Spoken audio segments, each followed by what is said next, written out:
In a twist that could rival any Hollywood script, Dwayne Kefi D. Davis, the notorious suspect in the Tupac case, is reportedly living a real-life action movie behind bars. We are here today to announce the arrest of 60-year-old Dwayne Keith Davis, aka Kefi D, for the murder of Tupac Shakur. Since his arrest, he's allegedly been on the receiving end of some not-so-friendly gestures from his fellow inmates. I am talking about a mix of kicks, stomps, and hits. With his trial scheduled to begin in June 2024, let's look into the shocking details of Kefi D's alleged encounters in jail. It doesn't look good. Many hoped that this arrest would finally bring closure to the case and provide justice for Tupac and his grieving fans. However, as we will soon discover, the story is far from over. Kefi D's journey through the legal system has been anything but smooth. Various delays in his arraignment process have prolonged the case, leaving both the prosecution and the defense scrambling to build their arguments. According to Reggie Wright Jr., a reliable source with insider knowledge, Kefi D has already experienced multiple attacks since his arrest. But what could have led to these attacks? Wright hints at an audio recording in which Kefi D allegedly made derogatory comments about other inmates, questioning their toughness. In a place where reputation and respect are paramount, such remarks can have severe consequences. It seems that Kefi D's words have come back to haunt him, as the inmates he insulted seek to prove their strength and defend their honor. These incidents, while not described as major, have left Kefi D physically battered and emotionally scarred. The question that arises is, what do these attacks mean for his trial and the pursuit of justice? Firstly, these alleged attacks shed light on the dangers that Kefi D faces within the prison system. As a high-profile murder suspect, he becomes a target for other inmates seeking to make a name for themselves or seeking retribution for the crimes he is accused of. The prison environment is known for its violence and power dynamics, and Kefi D's alleged encounters are a reminder of the harsh realities that await him behind bars. The alleged attacks also raise questions about the adequacy of security measures within the prison system. How is it possible that a high-profile suspect like Kefi D can be subjected to such violence? Are the authorities doing enough to ensure the safety of inmates? These incidents highlight the need for a thorough examination of the prison system and its ability to protect individuals in custody. Moreover, the attacks on Kefi D may have broader implications for the trial itself. Defense attorneys could argue that the violence he has endured in jail has compromised his ability to receive a fair trial. They may argue that the attacks have created an atmosphere of fear and intimidation, making it difficult for Kefi D to present his case effectively. This could potentially lead to appeals or requests for a change of venue to ensure a fair and impartial trial. On the other hand, the prosecution may argue that these attacks are a consequence of Kefi D's own actions and statements. They may use these incidents to paint a picture of Kefi D as a disrespectful and provocative individual, further strengthening their case against him. The prosecution could argue that the attacks are a reflection of the anger and resentment felt by other inmates due to Kefi D's alleged derogatory comments. These types of attacks are not uncommon, especially for people associated with gangs. As we know, Kefi D is a prominent figure in the Southside Crips. Let's look at other prominent people who had problems in jail, starting with King Von. He was a famous rapper from Chicago who was murdered in 2020, but he is still talked about a lot. Recently, a new video came out showing him in jail. In this video from 2016, King Von is fighting with another prisoner. The guards stop the fight by using mace. Afterward, King Von talks to a sergeant about what happened. Can you tell me what happened? I got maced. Why'd you get maced? I was in the hallway. You was in the hallway. I was in the barber shop, hit the corner. Who maced me still? I don't know. Somebody maced me. They just maced you for no reason? Yeah. Oh, okay. You got any injuries? He was confused and worried because he was sprayed with mace but didn't get medical help. He told a sergeant about being maced in a hallway and a barber shop and how it made him fall. He talked to a counselor but didn't get medical care. This is part of recent videos showing the late rapper in prison. On July 18th, 2023, a 2017 video was leaked showing him discussing his sexual preference with police trying to get into a safer jail area. They supposed to be a Christian there, but they got a problem with gay people. So because of your sexual orientation, you're requesting protective custody, is that correct? Yes. Okay. Von asked for protective custody because he is gay. He thinks some Christians in jail don't like gay people, and they tried to force him into sexual acts. His friends, who are also musicians, support him and say he wanted to move because of the jail's rules. THF Zoo, who knows Von and Lil Durk, shared a video on Instagram where an officer says Von just wanted to move to a different part of the jail.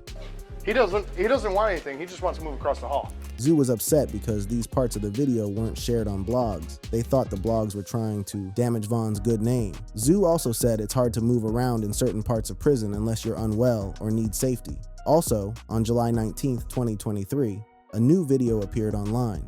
It showed King Von in a fight with a rival from Chicago while he was in prison.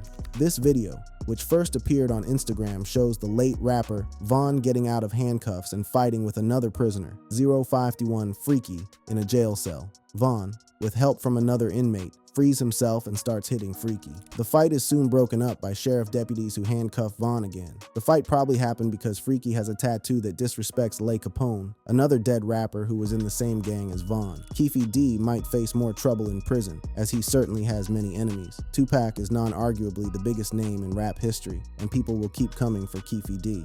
Like Von, who had legal problems before he died, Kefi D is also dealing with legal issues. Von was often in trouble, getting arrested for various crimes, including a shooting and robbery in Atlanta in 2019. His friend Lil Durk was arrested for the same incident, but they were both eventually cleared of charges. However, the jail videos involving King Von may relate to an event from 2014. Von was accused of shooting and killing Malcolm Stuckey, a rival gang member, and injuring 2 others at a party. He ran away after the shooting. Although charged with murder and attempted murder, he was released in 2017 when witnesses didn't testify against him. King Von was shot and killed in 2020 during a fight outside a hookah lounge in Atlanta. Lul Tim is accused of his murder. Casanova, another well-known rapper, was also attacked in prison. This incident was more serious compared to those of King Von. Casanova, in jail for crimes related to gangs and drugs, was assaulted by another prisoner, Ulysses Lugo, after Casanova spoke against his involvement with the Bloods gang. While waiting for his sentence on several serious charges, Casanova got into a violent fight with Lugo, who might be a gang member. During this fight, Casanova was cut on the face. Later, Casanova and some other prisoners responded by cutting Lugo's face several times. An officer said that Lugo and Casanova were covered in blood. Earlier, Casanova asked the judge to reduce his sentence because he wanted to leave his gang. He sent a letter with support from his family, but in 2023, he got a jail sentence of 15 years and 8 months. Kefi D should avoid fights in jail, but he might have friends to help him like Casanova did. Also, before you think the situation can't get any worse, remember that Money Sign Suede was killed in jail. Suede, a 22-year-old rapper, died in a California prison. He was serving a sentence for gun charges when he was attacked and killed. An investigation into his stabbing is ongoing. Suede was known for being friendly and calm, which made him popular.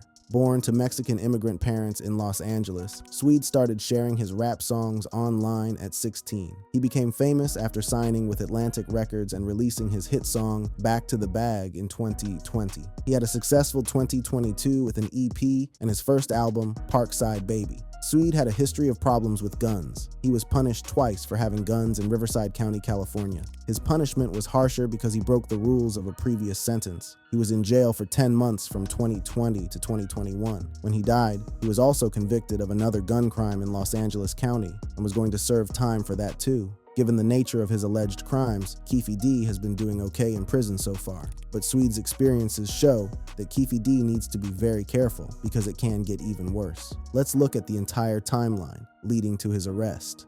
Raid and arrest. In the early hours of November 30th, 1994, the world of rap music was forever changed. Tupac Shakur was shot 5 times during a robbery at Quad Studios in New York City. This incident would set the stage for the tragic events that would unfold in the years to come. Tupac was in the elevator at Quad Studios in Times Square when the attack occurred. In an interview with Vibe magazine in April 1995, he recounted the harrowing experience, saying, "I dropped to the floor. Everything in my mind said, Pac, pretend you're dead. It didn't matter. They started kicking me, hitting me.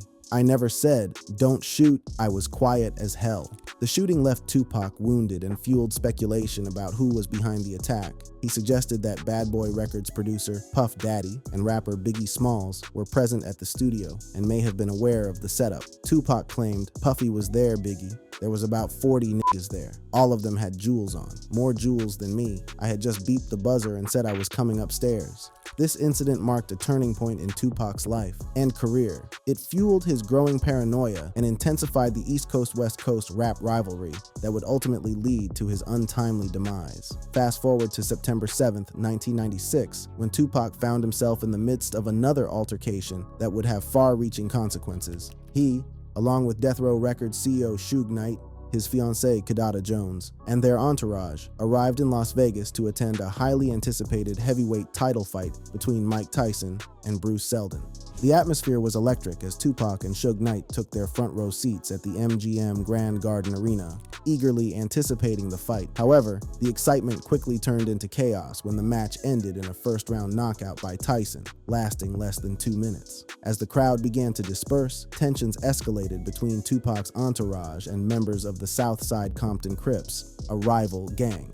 The brawl erupted in the hotel and casino area, with surveillance footage capturing the violent clash. Among those involved was Kefi D's nephew, Orlando Baby Lane Anderson. The fight was a result of the ongoing feud between Suge Knight's gang, Mob Piru, and the Compton Crips. Shakur and his associates were seen kicking and punching Anderson near a bank of elevators. After the brawl, Shakur, Knight, and their entourage left the area, but the events of that night were far from over. As the evening progressed, Tupac and Suge Knight made their way to Club 662, a nightclub owned by Knight. It was there that the stage was set for the tragic events that would unfold later that night. Meanwhile, Kefi D, seeking retaliation for the earlier altercation, retrieved a gun from his home. Kefi D, who would later be identified as one of the 2 living eyewitnesses to Tupac's murder, was determined to settle the score. At around 11 p.m., Tupac and Knight were driving near the Las Vegas Strip when they were pulled over by police for blasting music and failing to properly display the vehicle's license plate. Although they were released without receiving a ticket after Knight fixed the car's plates, this encounter would prove to be a pivotal moment in the night's events. Minutes later,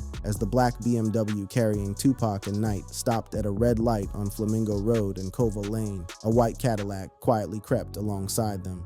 In a matter of seconds, an arm emerged from the back window of the Cadillac, and a hail of bullets was unleashed upon Tupac and Knight. The shooter fired over a dozen rounds into the car, targeting Tupac with deadly precision. 4 bullets found their mark, with 2 striking his chest. Knight, miraculously, only suffered a minor injury from a bullet fragment. The Cadillac sped away into the night, leaving Tupac gravely wounded. Police and paramedics arrived at the scene around 11:20 p.m., rushing Tupac to the University Medical Center of Southern Nevada Hospital. Despite undergoing multiple surgeries and battling for his life in the intensive care unit, Tupac's injuries proved fatal.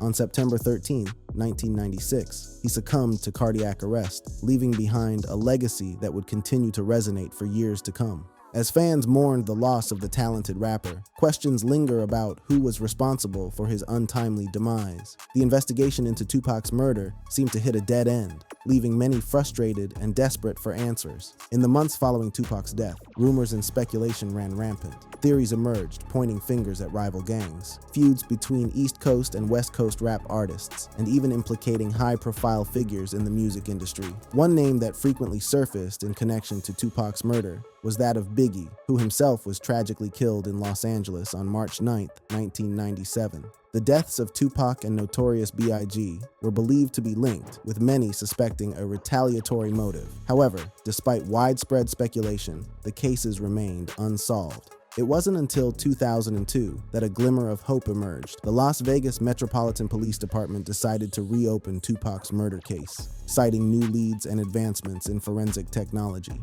Detectives were determined to bring closure to Tupac's family, friends, and fans, who had been waiting for answers for over 5 years. The reopening of the case breathed new life into the investigation. Detectives combed through old evidence, re-examined witness statements, and sought out new leads. They were determined to uncover the truth and hold those responsible accountable for the death of one of music's most iconic figures. One of the key factors that prompted the reopening of the case was the emergence of new witnesses. People who had previously been reluctant to come forward began to share their stories. As detectives delved deeper into the case, they faced numerous challenges. The passage of time had caused some witnesses to forget details or become hesitant to cooperate. Others had tragically passed away, taking valuable information to their graves. As the years turned into decades, the search for answers continued. The developments in the investigation led to a significant breakthrough on July 17, 2023, when Las Vegas police obtained a search warrant to raid Davis's home in Henderson, Nevada. During the raid, investigators seized crucial evidence, including a computer, hard drives, and magazine articles about Tupac and his death. Among the items recovered was a .40 caliber cartridge, matching the casings found at the scene of the shooting. The evidence gathered during the raid, combined with the statements made by Davis in his tell-all memoir, Compton Street Legend, provided the foundation for the indictment. A Clark County grand jury charged Davis with 1 count of open murder with the use of a deadly weapon with a gang enhancement. He became the sole living suspect in the homicide investigation. This significant development brought hope to Tupac's family, friends, and fans. Law enforcement officials described Davis as the on-ground, on-site commander and shot caller who allegedly ordered the death of Tupac Shakur. The indictment marked a major step forward in the pursuit of justice, as authorities believed they were one step closer to holding those responsible, accountable for the tragic loss of Tupac. While the arrest of Davis was a significant milestone, the investigation into Tupac's murder is far from over. Law enforcement agencies remain committed to uncovering the full truth and ensuring that all those responsible for the crime are held accountable. However, it is worth noting that the person who made the arrest possible was Kefi D himself. He talked himself into trouble. The thing is, Kefi D spent the better part of the last 1.5 decades snitching on himself. In 2008, Kefi D made a deal with the Los Angeles police. He offered them information about a PCP ring in exchange for immunity. It was during this negotiation that Kefi D dropped a bombshell revelation. His nephew, Orlando Baby Lane Anderson, was the one who pulled the trigger on that fateful night, according to Kefi D's confession. On September 7, 1996, he, Baby Lane, and 2 other Southside Crips were cruising the streets of Las Vegas in a Cadillac. They spotted Death Row Records head Suge Knight and Tupac in a BMW. As the 2 cars pulled up next to each other at a stoplight, tensions were high. Kefi D, sitting in the passenger seat, caught a glimpse of his friend, Suge Knight. In a chilling account, Kefi D revealed that someone from the backseat of the Cadillac opened fire on Tupac and Suge Knight. Kefi D claimed that if the BMW had been on his side, he would have been the one to pull the trigger. The gun used in the shooting was a Glock 40, hidden in a secret compartment in the armrest. It was a detail that Kefi D had never shared with anyone before, adding an eerie sense of authenticity to his confession. But the shocking revelations didn't stop there. Kefi D implicated Sean Diddy Combs, a prominent figure in the music industry, in the murder plot. According to Kefi D, Diddy had ordered the hit, expressing his desire to get rid of Tupac and Suge Knight. The motive, Kefi D claimed, stemmed from a long-standing feud between Diddy and Knight, which had escalated after Knight's infamous diss to the Bad Boy executive at the 1995 Source Awards. Any artist out there want to be an artist and want to stay a star, don't want to have to worry about the executive producer trying to be all in the videos, all on the record, dancing. Come to Death Row. Kefi D alleged that Diddy initially wanted Knight dead, but after Tupac released the scathing diss track Hit 'Em Up, which targeted both Diddy and Biggie, Diddy's anger shifted towards Tupac as well. Kefi D claimed that the terms of the hit were settled at Greenblatt's Deli, where he asked Diddy for a staggering $1 million to eliminate both Tupac and Knight. Kefi D's chilling words to Diddy were, "We'll wipe their ass out quick, man. It's nothing." But what about the alleged payment for the hit? Kefi D dropped another bombshell, claiming that the Southside Crips never received the promised money from Diddy. It was a shocking revelation that added another layer of intrigue to the already complex web of events surrounding Tupac's murder. It's important to note that Diddy vehemently denied Kefi D's account, calling it pure fiction and completely ridiculous. The truth may never be fully known, but Kefi D's police confession provided a chilling glimpse into the dark underbelly of the music industry and the alleged involvement of powerful figures in Tupac's murder. In 2018, the BET series Death Row Chronicles shed new light on the events surrounding Tupac's murder, and it provided Kefi D with a platform to publicly discuss his alleged involvement. Kefi D's appearance in the series marked a significant moment in the investigation into Tupac's death, as he admitted to being in the Cadillac that gunned down the iconic rapper. In an interview, Kefi D revealed details about the night of the shooting that had never been disclosed before. He claimed that he was sitting in the passenger seat of the Cadillac with Terrence Bubble Up Brown behind the wheel and Orlando Baby Lane Anderson and DeAndre Freaky Smith in the back. Their initial plan was to wait for Tupac to perform at Club 662, which was owned by Suge Knight, but they left before he arrived. As they were driving away, fate intervened. Some girls on the street yelled Tupac's name, and he stuck his head out of a car window. Kefi D recounted how this split-second decision changed everything. If he wouldn't even have been out the window, we would have never seen him. If he wouldn't even been out the window, we would have never seen him. Kefi D said. The Cadillac made a U-turn, and they found themselves at a stoplight next to Tupac's car. Kefi D vividly recalled the moment, saying, "When we pulled up, I was in the front seat. Happened to see my friend Suge. It was a surreal encounter, with Kefi D and his crew mere feet away from their targets. But who pulled the trigger? Kefi D remained tight-lipped, invoking the code of the streets. He simply stated, "It just came from the back seat, bro." You said the shots came from the back. Big Dre, Orlando. Who shot Tupac? To keep for the code of the streets. It just came from the backseat, bro.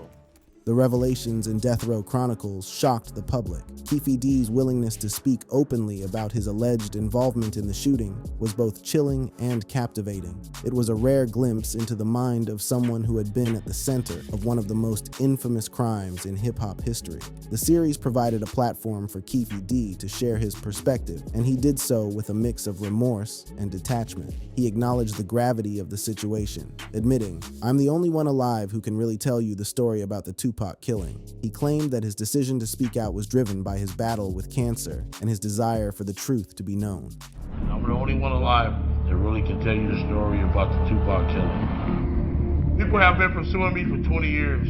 Newspapers, magazines. I'm coming out now to tell the story because I got cancer. I got nothing else to lose. All I care about now is the truth.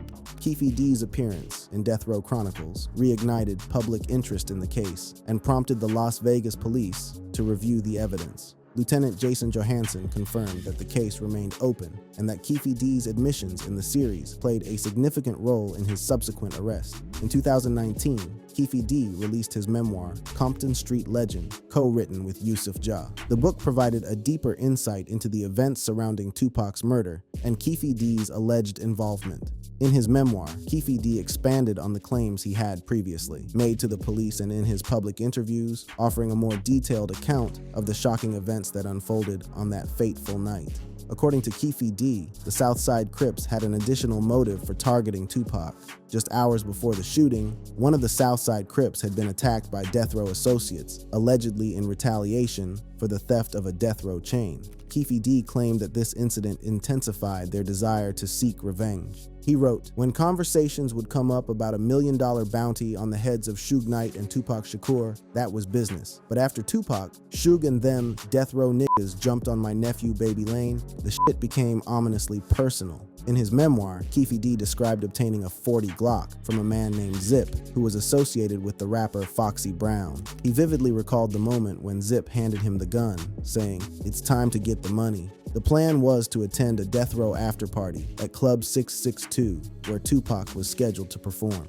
Initially, Kefi D intended to confront Knight, whom he had known for a long time. However, after waiting for an hour and a half without Tupac or Knight showing up, Kefi D called off the plan. He wrote, "Lucky for them, they never showed up because it would have been like Al Capone's Valentine's Day massacre if they had." Kefi D showed little remorse in his memoir, referring to the shooting as another day at the office and Tupac's death as collateral damage. He wrote, "Tupac chose the wrong game to play and the wrong niggas to play with." Following the release of his memoir, Kefi D sat down for an interview with DJ Vlad on Vlad TV, providing further insights into the events surrounding Tupac's murder. The interview offered a unique opportunity to hear Kefi D's perspective in his own words, shedding light on the details that he had previously shared in his book. During the interview, DJ Vlad pressed Kefi D for more information about the shooting, hoping to uncover new details. However, Kefi D remained guarded, often responding with variations of, "let them read about it." It was clear that he was cautious about revealing too much, perhaps wanting people to buy his memoir. When asked about who in the car shot Tupac, Kefi D remained evasive, stating, "I'm not gonna go into details on that one. Keep the streets, homie." As you can see, there are just too many instances where Kefi D made it easy for police to arrest and indict him. If you enjoyed this video, click on the card showing on your screen right now for more videos.